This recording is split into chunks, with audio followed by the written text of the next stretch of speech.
देखिए, आज देश में दूसरी बार रविवार के दिन केंद्रीय बजट पेश हो रहा है।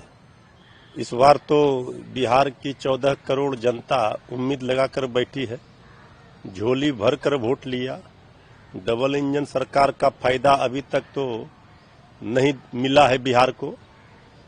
तो आर्थिक सर्वेक्षण में तो बिहार के विकास की पोल ही खुल गई है।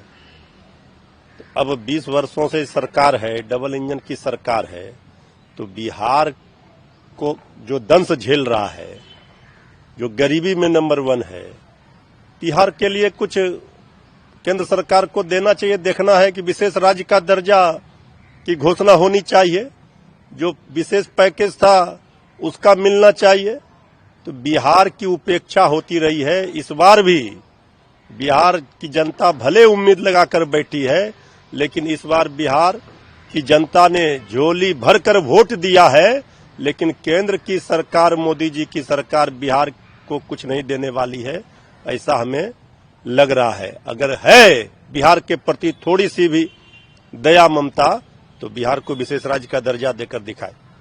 इस केंद्रीय बजट में मोदी सरकार विरासत के बहाने के पीछे नहीं छिप सकती है। उनकी अपनी विरासत ने अर्थव्यवस्था को एक अभूतपूर्व गड़बड़ी में ढकेल दिया है। क्या ये बजट कई आर्थिक संकेतों के लिए वास्तविक समाधान प्रदान करेगा, जो अब गिरावट में है? मल्लिकार्जुन खड़गे ने कहा है। नहीं, ये ठीक ही कह रहे हैं खड़गे साहब, बिल्कुल सही सवाल कर रहे हैं। आज देश की आम आवाम जनता, गरीब जनता, वो उम्मीद लगाकर, टकटकी लगाकर बैठी है कि गरीब जनता के लिए क्या है, मध्यम वर्ग परिवार के लिए क्या है।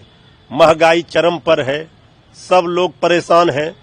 तो इस बार के बजट में देखना है कि क्या गरीबों के लिए आता है, क्या मध्यम वर्ग के लिए आता है। इस पर तो कभी मोदी जी की सरकार का फोकस नहीं रहा है। सब दिन उन्होंने चंद मुट्ठी भर लोगों के लिए, उद्योगपति पूंजीपतियों के लिए ही सहायता दिया है। आम लोगों के लिए कितना राहत मिलता है, ये देखना है। बीजेपी बंगाल में सत्ता में आएगी तो भ्रष्ट लोगों को एक के बाद एक जेल भेजा जाएगा, अमित शाह ने कहा है। देखिए, यह सिर्फ जेल भेजने का काम ही करेंगे। अगर बीजेपी सत्ता से हट जाएगी तो कितने लोग जेल जाएंगे ये नहीं जान रहे हैं। तो ये सब धमकी से लोकतंत्र नहीं चलता है। लोकतंत्र में जनता मालिक है।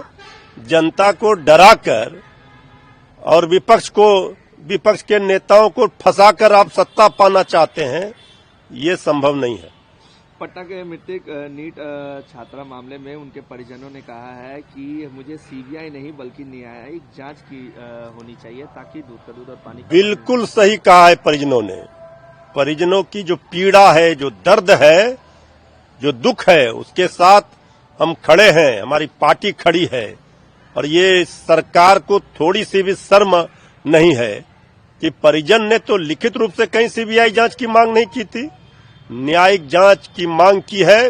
दूध का दूध और पानी का पानी होना चाहिए।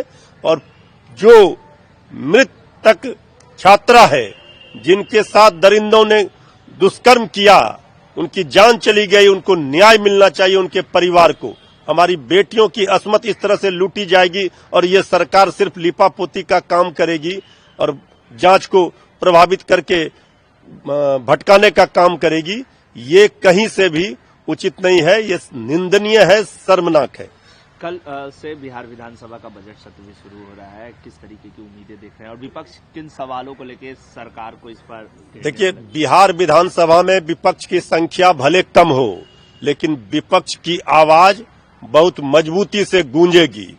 और नीट छात्रा मौत का मामला हो, चाहे बिहार में अन्य मामले हों, सारे चीजों को लेकर नेता प्रतिपक्ष श्री तेजस्वी यादव जी सदन में पूरा विपक्ष सरकार को घेरने का काम करेगा, सरकार से जवाब मांगेगा।